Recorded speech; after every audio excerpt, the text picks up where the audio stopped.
Good morning ninth class, how are you? कैसे हैं आप सब? आई होप कि सब ठीक होंगे, पढ़ाई कर रहे होंगे, खेल कूद भी रहे होंगे, है ना? तो स्टूडेंट, आज हम करेंगे 4 मार्क्स वाले क्वेश्चन। ठीक है, बोर्ड में जिनकी वैल्यू 4 मार्क्स की होती है, आज हम वो क्वेश्चन करेंगे। ठीक है, चलो स्टार्ट करते हैं। जो फर्स्ट क्वेश्चन है आज का, right 4 solution for the equation 2x + y = 7। ठीक है, इजी क्वेश्चन है ये, बहुत इजी क्वेश्चन है। हमने क्या करना है, इसके कोई भी 4 सोल्यूशन निकालनी है, या तो x की 4 वैल्यू या y की 4 वैल्यू। ठीक है, इजी क्वेश्चन है, कोई प्रॉब्लम नहीं है। ये होगा कैसे, देखो सोल्यूशन में क्या होगा, given equation is, given equation is, ये क्या है, 2x + y = 7। ठीक है ना? यहाँ से आप अगर y की वैल्यू निकालोगे तो क्या होगा, y = 7। ये प्लस का 2x है, ये उधर जाके क्या हो जाएगा, माइनस। ठीक है ना? अब 4 सोल्यूशन का है ना, देखो बस इतना सा काम करना है आपने, या तो y की वैल्यू फाइंड आउट करनी है या तो x की वैल्यू फाइंड आउट करनी है। ठीक है, बट जो जिसका कोएफिशिएंट कुछ नहीं हो, जनरली हम उसकी वैल्यू रखते हैं। ठीक है, यहाँ से हम देखो ऐसे भी कर सकते थे, इसे यहाँ से x की वैल्यू भी फाइंड आउट कर सकते थे। कैसे, 2x = 7। अब ये यहाँ पर y है, ये माइनस का y हो जाता है ना, और x = देखो ये 2 मल्टीप्लाई कर रहे हैं और इधर आके क्या करता, डिवाइड। ठीक है, तो हम x की वैल्यू भी फाइंड आउट कर सकते हैं, कोई दिक्कत नहीं है। ठीक है ना, चाहे y की कर लो चाहे x की कर लो, no problem, it is all up to you. But हमने वो देखना है जिसका कोफिशिएंट 1 हो, मतलब जो अकेला हो, है ना, उसकी वैल्यू निकालनी ज़्यादा ईजी रहती है। ठीक है, चलो अब मैं इसको लेकर चल रहा हूँ। ठीक है ना, तो पुट, अब क्या करना है, यहाँ पर 7 - 2x है ना, x की कुछ भी 4 वैल्यू डाल दो, क्योंकि क्वेश्चन में क्या लिखा है, राइट 4 सोल्यूशन, है ना। तो x की कोई भी 4 वैल्यू, मतलब हमने x = 4 नहीं रखना, x की 4 अलग अलग वैल्यू पुट करनी है। क्लियर है? वैसे पुट x = 0, 1, 2 एंड 3। मैंने 0 वैसे ही ले ली, आप कुछ भी ले सकते हो, 1000, 2000, 3000, 4000, समझ आ गई, कुछ भी वैल्यू ले सकते हो आप। क्लियर है? तो यहाँ से एट लिखोगे x = 0। जब हमने x की वैल्यू 0 रखी तो हमारा इक्वेशन क्या है, अब y = 7 - 2x। देखो 0 पर क्या होगा, y = 7 - 2 × 0, तो y कितना आ गया, 7 माइनस, किसी को भी आप 0 से मल्टीप्लाई करोगे क्या आएगा, 0, तो y = 7। क्लियर है? ये फर्स्ट वैल्यू आ गई, है ना। क्लियर है? हमने x की वैल्यू 0 रखी तो सॉल्व करके y की वैल्यू होगी। हमने कोई भी 4 सोल्यूशन निकालने, कोई भी 4 वैल्यूज, समझ आ गई। यहाँ पर आप, मैं फिर से बार बार कह रहा हूँ, कुछ भी पुट कर सकते हो। मैंने 0, 1, 2, 3 पुट किया, आप 4 रखो, 5 रखो, 6 रखो, 8 रखो, 10 रखो, 12 रखो, 1000, 2000, लाख, 1.5 लाख, करोड़, जो मर्जी रखो, कोई दिक्कत नहीं। ठीक है ना, बट हमें कोई अलग अलग 4 वैल्यूज रखनी है। ठीक है, तो हमने एट x = अब क्या आ गया, 1। तो हमारी इक्वेशन क्या थी, y = 7 - 2x, तो y = 7 अब x की वैल्यू कितनी आ गई, 1, तो 2 × 1, तो y = 7 - 2 1 = 2, y कितना आ गया, 5। ठीक है, क्लियर है? ऐसे ही अब x की वैल्यू 2, एट x = 2, इक्वेशन क्या है, y = 7 - 2x, तो y = 7 - 2 × x की वैल्यू क्या रखी है हमने, 2, तो y = 7 - 2 2 ज़ा 4, और y कितना आ गया हमारा, 3। ठीक है, समझ आ रही है ना। नाउ एट x = 3, तो इक्वेशन क्या थी हमारी, y = 7 - 2x, तो y = 7 - 2 × 3, तो y = 7 - 2 3 = 6, तो y कितना आ गया, 1। क्लियर है? ये आ गया हमारा आंसर। मुश्किल था? बहुत इजी था, और ये 4 मार्क्स में आता है, ध्यान से कर लेना। ठीक है, अब हमने लिखना कैसे आंसर,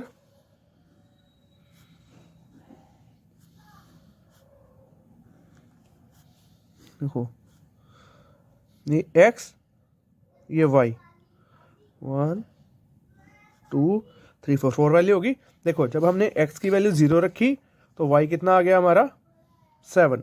जब x 0 रखा तो y कितना आ गया 7। क्लियर है। जब x 1 रखा तो y कितना आ गया हमारा 5। x की वैल्यू 1 रखी तो y कितना आ गया 5। x की वैल्यू 2 रखी तो हमारा y कितना आ गया 3। x की वैल्यू जब रखी 2 y कितना आया 3। और जब x की वैल्यू 3 रखी तो y कितना आ गया हमारा 1। जब x की वैल्यू 3 रखी y कितना आ गया 1। और ये हमारे आगे 4 सॉल्यूशंस। क्लियर है। आई थिंक इजी था क्वेश्चन। समझ आ गई। नहीं आई तो क्या करना है, वीडियो पॉज करनी है, जहां से नहीं आया रिवर्स करके देखनी है। और इतनी गारंटी तो मैं देता हूं कि ये तो आपको समझ आ ही जाएगा, इजी क्वेश्चन है। ठीक है, तो चलिए अब चलते हैं नेक्स्ट क्वेश्चन पर। तो गाइस अब हम चलते हैं क्वेश्चन नंबर 2 पर। ठीक है।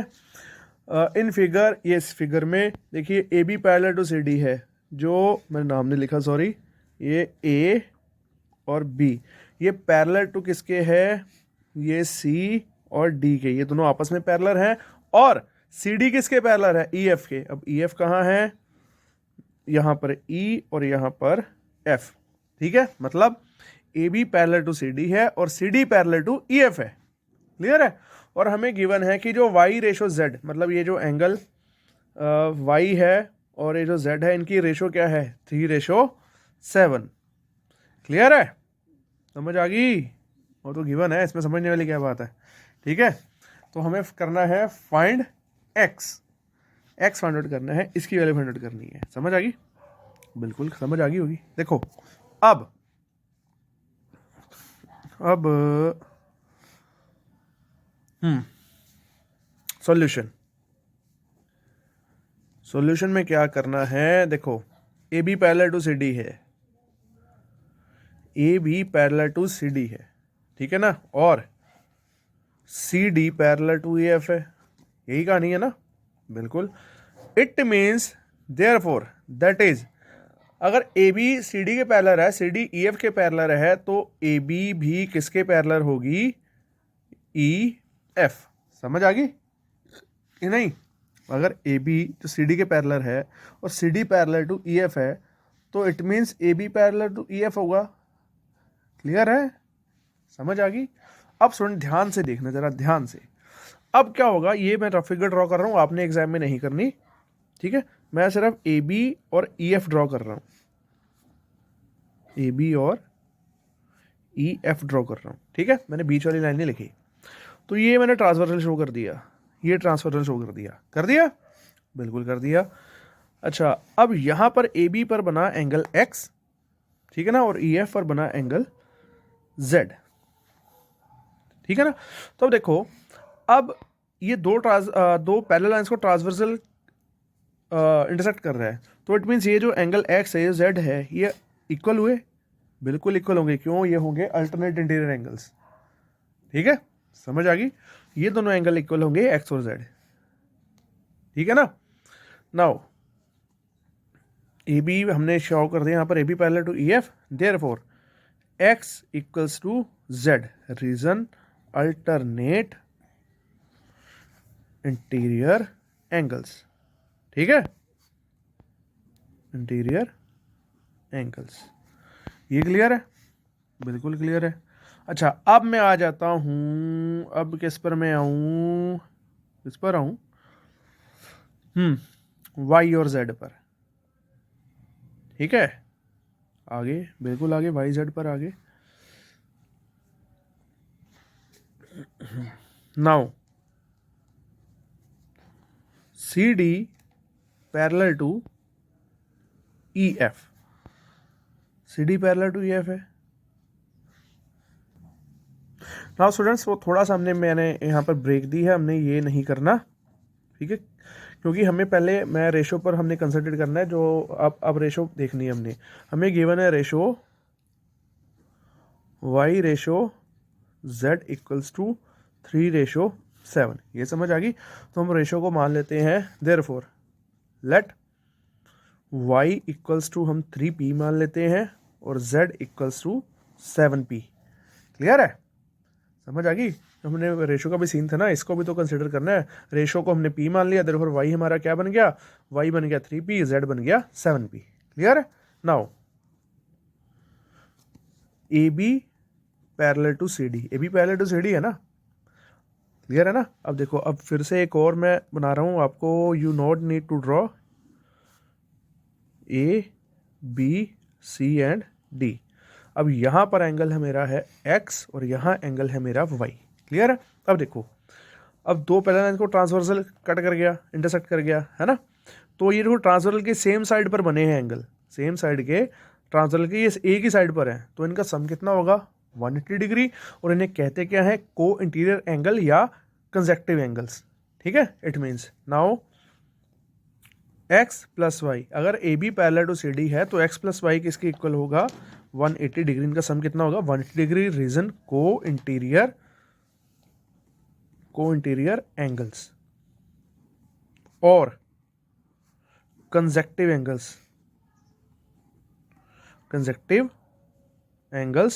और इन्हें एक बार और कहते हैं, इन्हें same side of angles form same side of transversal, ठीक है, क्लियर है। तो ये दो जो फिगर्स हैं ये आपने एग्जाम में या टेस्ट में ड्रॉ नहीं करनी, ठीक है। आपने सिर्फ इसी फिगर से काम, ये मैंने सिर्फ आपको डिटेल में थोड़ा समझाने के लिए बनाई है, ठीक है। तो x plus Y equal to 180 आ गया, ठीक है ना। अब देखो स्टूडेंट्स, अब मैं इसको सॉरी इक्वेशन 1 दूं। अब इक्वेशन 1 से देखो मेरा x किसके इक्वल है, z के, x z के इक्वल है ना। तो देयरफॉर पे लिखोगे आप फ्रॉम इक्वेशन 1, ये क्या बन जाएगा z plus Y equals to 180, ठीक है ना। इक्वेशन 1 से क्या है, x इक्वल टू z के इक्वल है, तो मैंने क्या किया, x की वैल्यू पर क्या रख दी, x की प्लेस पर क्या रखा, z प्लस वाई 180 आ गया, 180 डिग्री आ गया, क्लियर है इतना। अब देखो, अब y की हमें वैल्यू पता है 3p, z की वैल्यू पता है हमें 7p, तो ये कितना आ गया 7p plus 3p equals to 180 degree, ठीक है। तो ये कितना हो गया 10p इक्वल्स टू 180 डिग्री। अब p equals to 180 degree upon 10, ये कितना आ गया हमारा 18 डिग्री, सॉरी 18 आ गया। आप डिग्री मत लगाना इसके ऊपर क्योंकि अभी ये रेशो है, ठीक है ना। तो p इक्वल्स टू कितना आ गया 18, क्लियर है। नाउ z कितना आ गया हमारा, z कितना था 7p, इट मीन्स 7 इंटू 18, तो ये कितना आ गया 126 डिग्री। अब आप डिग्री लिखो क्योंकि अब हमारे पास एंगल का मेजर आ गया है ना। तो z 126 डिग्री है, तो x इक्वल टू z, जो z है वो भी x के बराबर है, तो x भी कितना आ जाएगा, therefore x is also 126 degree, और ये हमारा आंसर, ठीक है। आई होप कि समझ आ गया होगा, ये क्वेश्चन आपको इजी था, ठीक है। थोड़ा बहुत अगर आप इसमें कंफ्यूज भी हो रहे हैं तो आपने क्या करना है, वीडियो पॉज करके रिवर्स कर करके बेटे बार बार देखना है। इजी क्वेश्चन है, कोई मुश्किल नहीं है, आसानी से समझ आ जाएगा, बस थोड़ा सा ध्यान देने की जरूरत है, ठीक है। तो चलिए अब हम नेक्स्ट क्वेश्चन की तरफ चलते हैं। गाइस जो थर्ड क्वेश्चन है वो क्या है, a park in the shape of rhombus, कोई पार्क है वो रोम्बस की शेप में है, विद ईच साइड 100 मीटर, जिसकी हर साइड कितनी है 100 metre, and one diagonal is 160 metre. कोई भी एक डायगोनल, अब ये नहीं बताया कौन सा है, वो बड़ा है या छोटा है, पर डायगोनल हमें गिवन है एक 160 मीटर।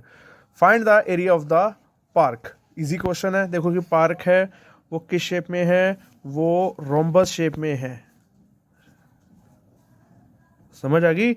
इससे जैसा एक और क्वेश्चन है, वो मैं नहीं बताऊंगा कौन सा क्वेश्चन है, वो आप अपने आप गैस करना। इससे मिलता जुलता है, बिल्कुल सेम इसी के जैसा ही है, वो मैं करवा चुका हूं, ठीक है।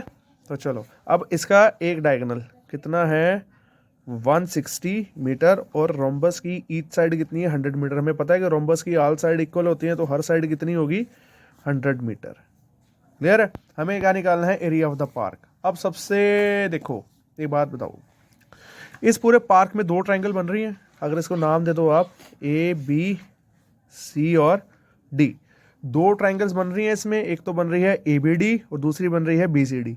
अगर आप इन दोनों ट्रायंगल्स का एरिया निकाल के ऐड कर दो तो किसका आ जाएगा, पूरे रोम्बस का एरिया, मतलब पार्क का एरिया। इजी क्वेश्चन है ना। अब एक बात और देखो, इसमें और इजी बात क्या है, अब यहाँ पर ये साइड कितनी है 100 100 160, और यहाँ भी क्या है 100 100 160, तो दोनों का अलग अलग थोड़ी ना निकालोगे, एक का निकालो, 2 से मल्टीप्लाई कर दो, खत्म कहानी, आ गया आंसर, ठीक है।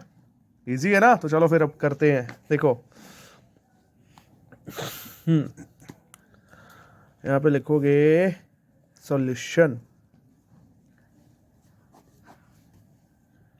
ठीक है ना। हेयर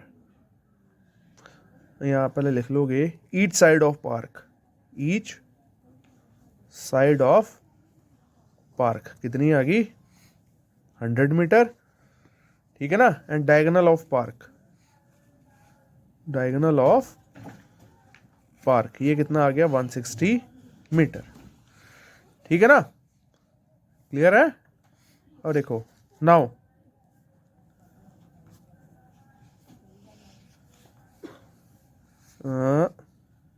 एरिया ऑफ पार्क ये क्या बन जाएगा 2 इंटू एरिया ट्रायंगल ABD, और आप BCD भी कर सकते हो, कोई दिक्कत नहीं, क्योंकि इन दोनों ट्रायंगल के देखो साइड सेम है तो इनका एरिया भी क्या होगा सेम। अब आपने क्या करना है इन ट्रायंगल ABD, देखो AB इक्वल्स टू A कितना आ गया 100 metre, BD equals to B ये कितना आ गया 160 मीटर, 160 मैंने 1600 लिख दिया 160 मीटर, क्योंकि देखो हमें AB को साइड A मानी कितनी आ गई 100, BD B 160 और AD इक्वल टू C ये कितना आ गया ये भी 100 मीटर। अब इसका हाफ पेरीमीटर फाइंड आउट करो, S equals to A plus B plus C by 2, it means 100 plus 160 plus 100 upon 2। देखो 100 100 200, 200 और 60 कितना आ गया 360 बाई 2, और हाफ पेरीमीटर S कितना आ गया हमारा 180। क्लियर है। ओके विजिबल तो हो रहा है ना आपको, ढंग से दिख रहा है ना। गुड। तो अब हम करेंगे now area of park equals to 2 into area triangle ABD, और 2 इंटू अब एरिया ट्रायंगल ABD क्या होगा S into S minus A, S minus B and S minus C। Clear है ना। ये 2 इंटू इसलिए करा है क्योंकि देखो हमने नीचे वाले ट्रायंगल का भी एरिया, पूरे पार्क का एरिया निकलना है, इसमें 2 ट्रायंगल्स है और दोनों के डायमेंशन सेम है, इसलिए मैंने यहाँ पर 2 इंटू किया। क्लियर है ना।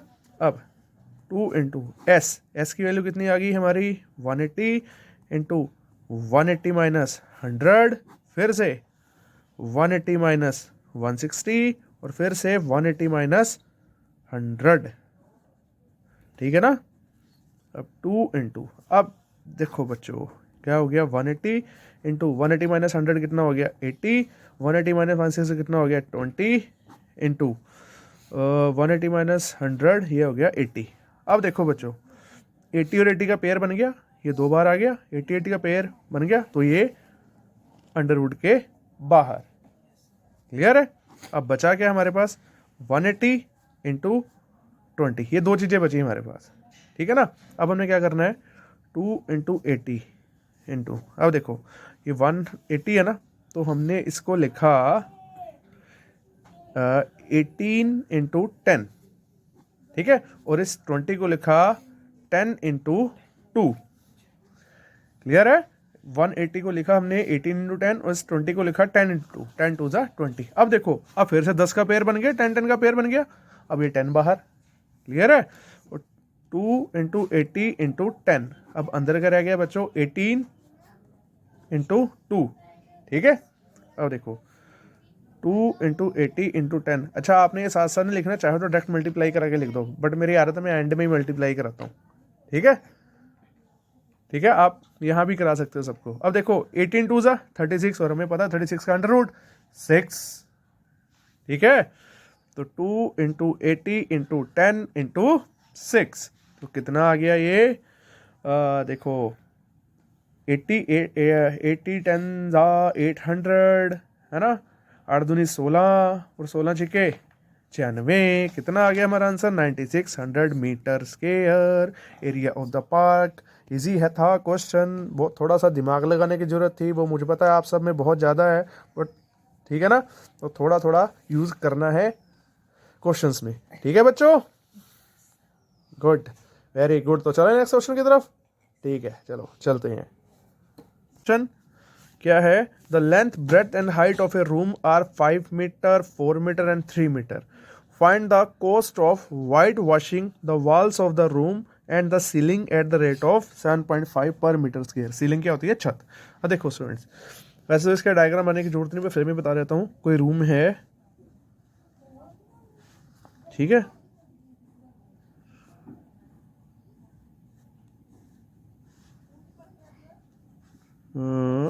ये बन गया रूम, ठीक है, ये होगी इसकी छत, ठीक है ना,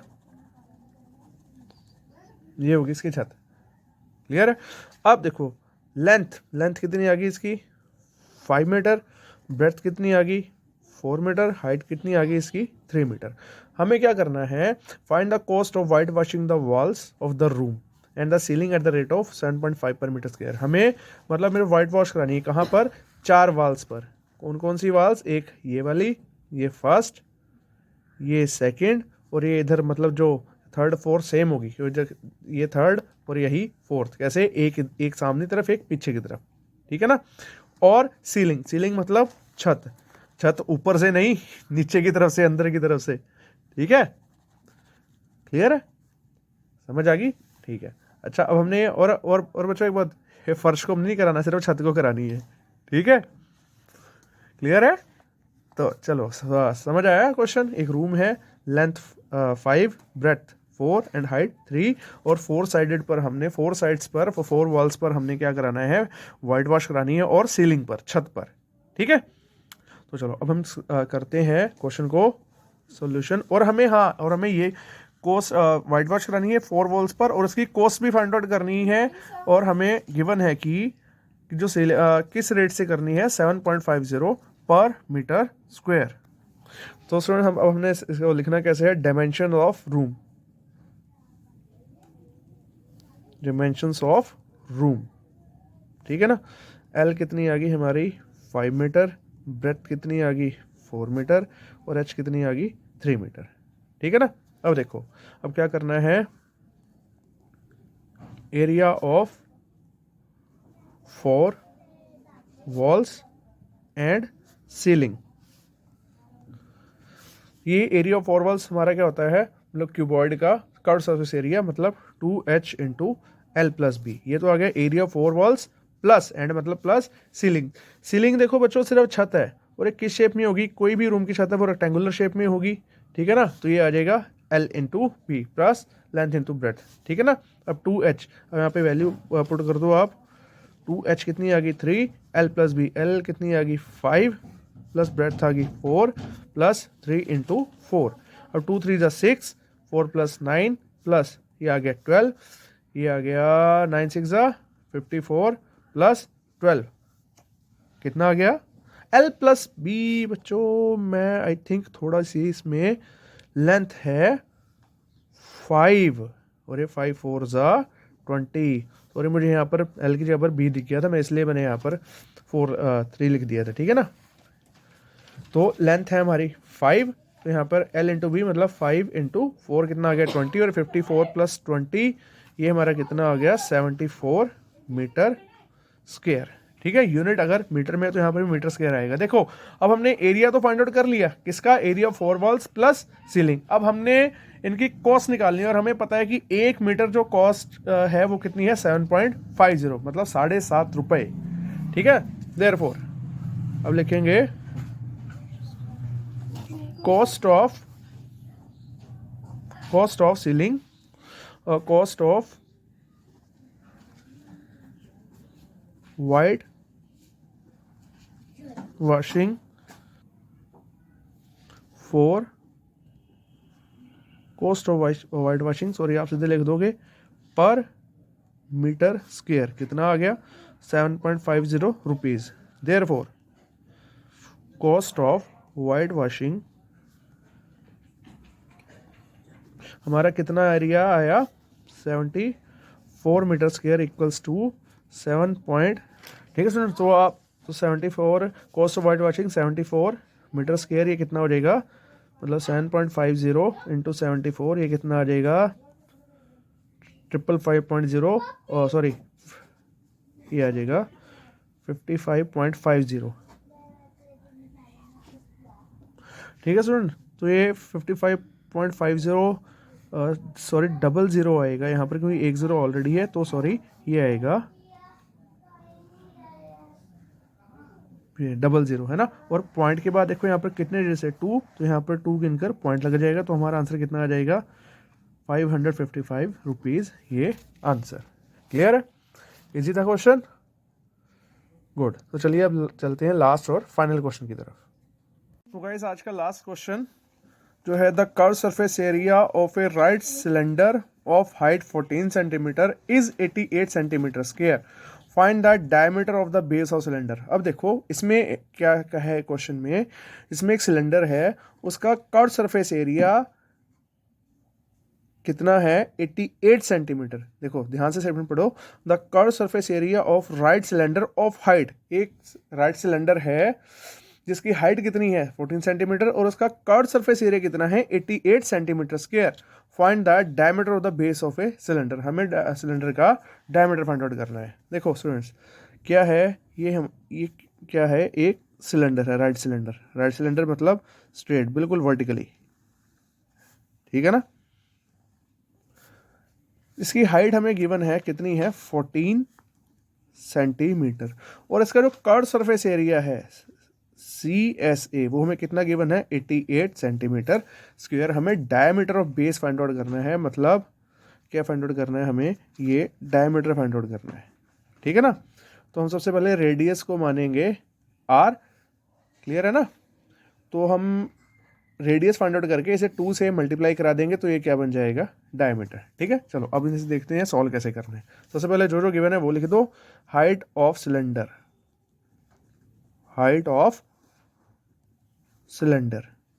H कितना है इसमें 14 सेंटीमीटर, ठीक है ना। Let R be the radius of cylinder, ठीक है ना। और curved surface area of cylinder, student ये कितना गिवन है हमें 88 सेंटीमीटर स्क्वायर। तो क्या होगा देखो, according to question curved surface area मतलब CSA कितना गिवन है 88, तो curved surface area of cylinder का फॉर्मूला क्या होता है 2 पाई RH, ठीक है, इक्वल्स टू कितना आ गया 88। अब 2 इंटू पाई की वैल्यू अगर कुछ नहीं गिवन तो आप क्या लगाओगे 22/7। रेडियस को हमने R कंसिडर किया है, H कितना हमारा आ गया 14 इक्वल्स टू 88। अब देखो स्टूडेंट्स यहाँ पे 22 2 सा कितना हो गया 44/7 into R into 14 equals to 88। अब देखो 7 2 सा 14, ये कैंसिल आउट हो गया। तो जैसे 44 2 सा कितना आएगा 88 R इक्वल्स टू 88, तो 88 से 88 कैंसिल, R इक्वल्स टू आ गया 1। रेडियस कितनी 1 आ गई, therefore diameter of base of cylinder, cylinder ही है ना, हाँ cylinder, equals to 2R। It means 2 into R, radius कितनी आ गई 1 और ये कितना आ गया डायमीटर 2 1 सा 2 centimetre. That is our answer. Clear है, इजी था क्वेश्चन। तो एज ये 5 क्वेश्चन है आज आपने तैयार करने हैं, ये 4 मार्क्स वाले क्वेश्चन है। जल्दी ही हम 5 मार्क्स वाले क्वेश्चंस की वीडियो के साथ मिलेंगे, ठीक है। अपना होमवर्क करते रहिए, खुद भी ध्यान रखिए अपना, अपने आस पड़ोस का भी ध्यान रखिए, ठीक है। और गॉड ब्लेस यू ऑल, ठीक है। अब मिलते हैं नेक्स्ट वीडियो में।